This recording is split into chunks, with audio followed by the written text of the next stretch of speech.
अस्सलाम वालेकुम, कैसे हैं आप सब। उम्मीद है सब ठीक होंगे, खुश भी होंगे और अल्लाह ताला सब के लिए आसानियों वाली ज़िंदगी पैदा करे और जो मुश्किल में परेशान है उनके अल्लाह ताला मुश्किलात को दूर करे। मौसम बहुत ही प्यारा है। बारिश के बाद यहाँ इस्लामाबाद में रात की बारिश हो रही थी, जिसकी वजह से मौसम ठीक हो गया है। इतना ज़्यादा धुआं था, इतनी ज़्यादा पोल्यूशन आलूदगी थी और खांसी नज़ला ज़ुकाम हर दूसरे बंदे को था। लॉन भी धुल के साफ़ हो गया है, पत्ते साफ़ हो गए हैं, हर चीज़ धुली धुली साफ़ निखरी निखरी लग रही है। बारिश हुई थी इस तरह की हल्की हल्की, बिल्कुल हल्की हल्की, लेकिन माशाल्लाह सब कुछ साफ़ हो गया है।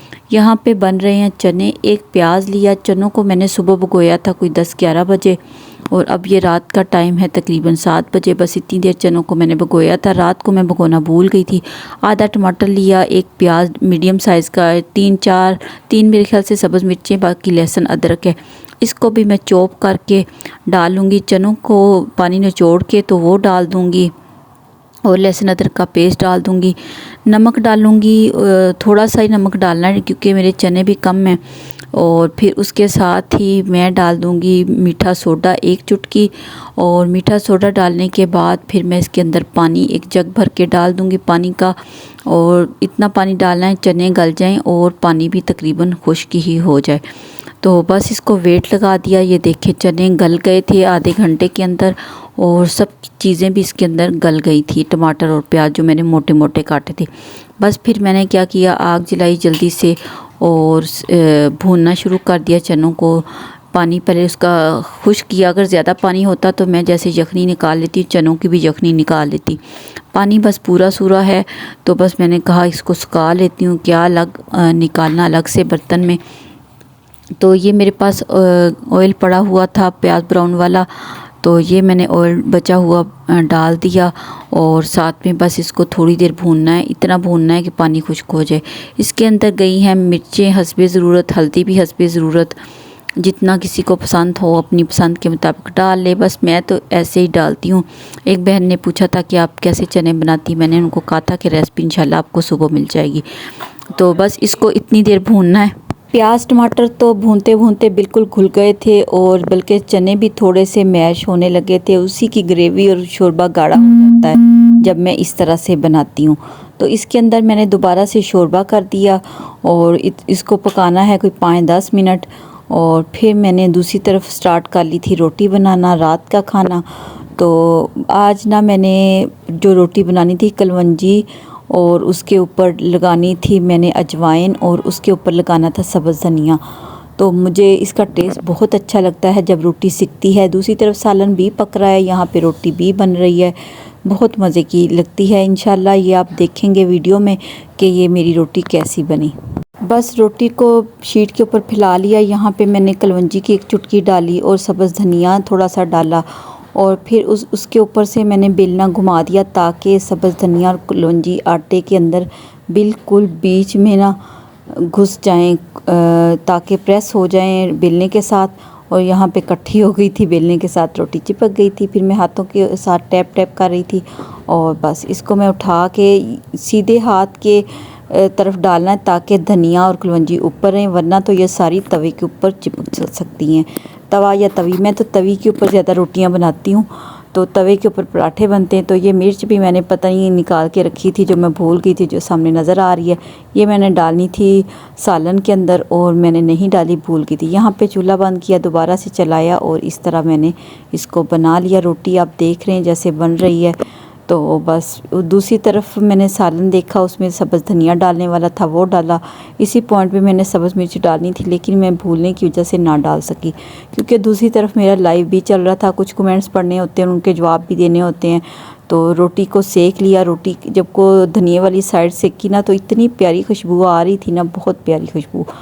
तो इस तरह से आप भी इस तरह की रोटी बना के लाजमी ट्राई करके मुझे बताना कि ये वाली रोटी कैसी बनती है। तो ये ज़बरदस्त धनिए वाली रोटी और उसके साथ दूसरी तरफ मेरी प्यारी सिस्टर का मैसेज आया कि आप ना इसके ऊपर थोड़ा सा तड़का अलग से भी डालें, बहुत ज़्यादा मज़े का हो जाता है चनों का सालन। फिर मैंने उसकी बात मानी, थोड़ा सा 1 चम्मच मैंने घी लिया और उसमें मैंने ज़ीरा और सुरख मिर्च और ये जो सब्ज़ मिर्च में भूली पड़ी थी इसको भी डाला। थोड़ा सा इसको तड़का लगाया और ये तड़का बना बनाया मैंने उधर डाल दिया सालन में, क्योंकि इधर मेरे हाथ में कैमरा दूसरा पड़ा था और मैनेज मैं अकेली करती हूँ अपना सारा काम, इसलिए मेरे साथ कोई हेल्प करने वाला नहीं होता कि कोई आके कैमरा पकड़ ले या कुछ कर ले। बस ये चनों के अंदर मैंने डाला और पैन के अंदर डाल के अच्छे से पैन को साफ़ किया और फिर से मैंने बीच में डाल दिया। ये तड़का हो गया। बहन ने तो कहा था कि प्यारा सा कलर आ जाता है, वो इस वजह से आता है जब घी ज़्यादा डाला हो। ऑयल तो मैं घर के लिए देखें बना रहे हैं, जितना सेहत का ज़्यादा ख्याल रखें, तो मुझे सिर्फ़ कैमरे के लिए नहीं बनाना खाना, मुझे सिर्फ़ अपनी सेहत के लिए बनाना है खाना। सेहत अच्छी होगी तो इंशाल्लाह फिर इंसान अपनी सेहत के साथ साथ दूसरों की सेहत का भी ख्याल रखता है। तो कभी कभार फिर अगर सेहत ख़राब होगी तो फिर मेडिसिन पे आ जाता है बंदा, और वो भी अब तो हर इंसान के साथ कोई ना कोई बीमारी घूम रही है।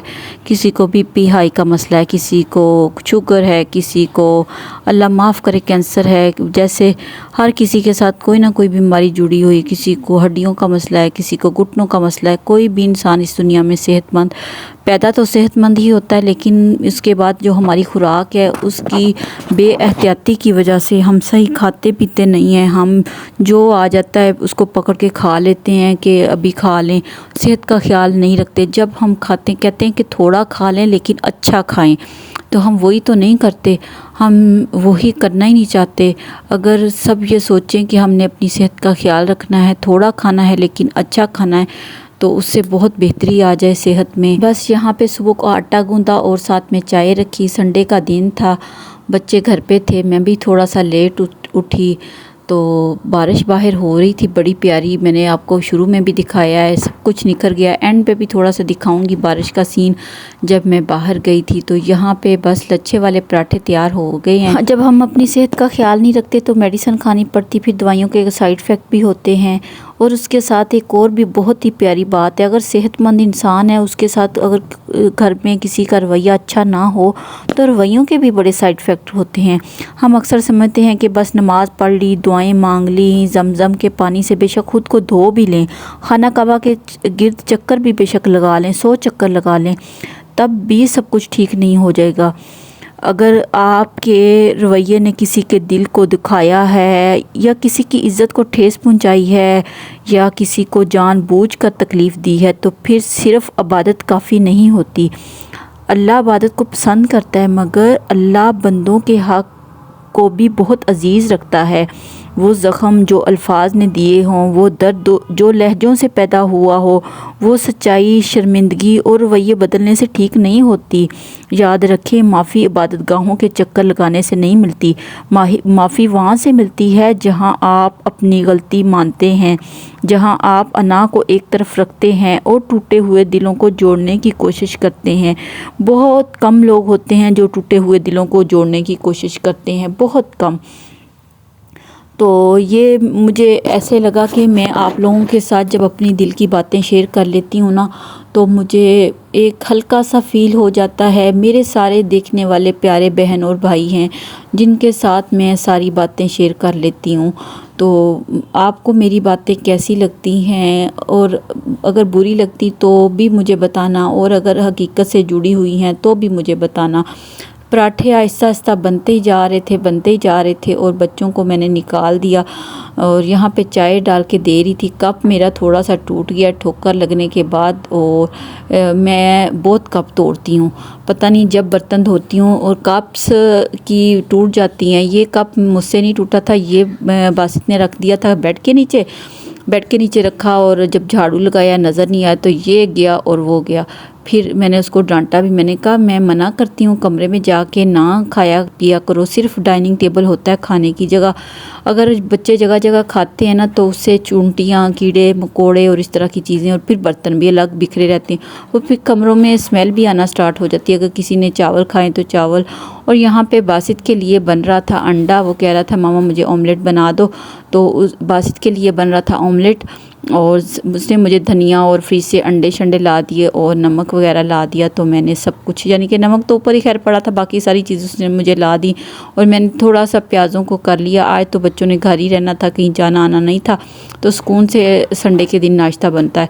तो ये मेरी बातें अगर किसी को बुरी लगी हों तो उनको मैं यही कहूँगी कि मैंने किसी को बातें लगा कर नहीं की, मैंने अपने आप से की। मेरे दिल में जो बातें आती हैं मैं उसी तरह ही बात करती हूँ।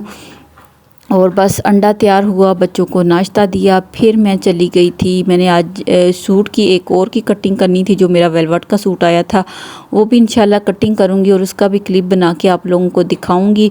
और उसके साथ वो ब्लैक वाला जो सूट मैंने कल की परसों की वीडियो में डाला था, वो भी अभी तक सिलाई नहीं हो सका। उसकी मैं 2 दफ़ा गई हूँ लेस लेने के लिए, लेस ही नहीं मिली। उसका कलर ही इस तरह का ब्राउन सा है, लेस उसके साथ सही मैच ही नहीं हो पाती। तो बस यहाँ पे मेरे कपड़े भी नज़र आ रहे हैं, रात वाला नाइट वाला ड्रेस पहना हुआ है, मैंने चेंज ही नहीं किया। मैंने कहा आज कौन सा किसी ने आना है, ना काम वाली ने आना है, ना किसी और ने आना है। तो बारिश हो रही थी और छत की भी मेरी सफाई करने वाली, इतना छत पे कचरा आया पड़ा है, तो सामान बहुत ज़्यादा बेतरतीब हो जाता है, जिसकी वजह से इसको साफ़ करना होता है। तो मैंने कहा था बच्चों मेरे साथ लग जाना, लेकिन बाहर तो बारिश हो रही थी, फिर छत वाले कमरे की सफाई करनी नामुमकिन थी, तो फिर वो मैंने नहीं की। बस फिर मैंने सोचा कि आज मशीन का काम कर लूँ। कपड़े भी आज नहीं धुल पाने थे बारिश की वजह से। और ये है कि बारिश अल्लाह ताला की बेशुमार नेमतें हैं, उसमें से एक बड़ी नेमत है। तो बारिश आने के बाद एक तो मिट्टी पौधों के ऊपर से उतरती, इतना साफ़, इतना खूबसूरत मौसम हो जाता है, इतना अच्छा सांस लेते, तो ऐसे खुशी महसूस होती बारिश के साथ। किस किस को ऐसा ही होता है कि बारिश आए और उसके साथ उसको खुशी भी मिले। सबके साथ नहीं होता, लेकिन अल्लाह माफ़ करे।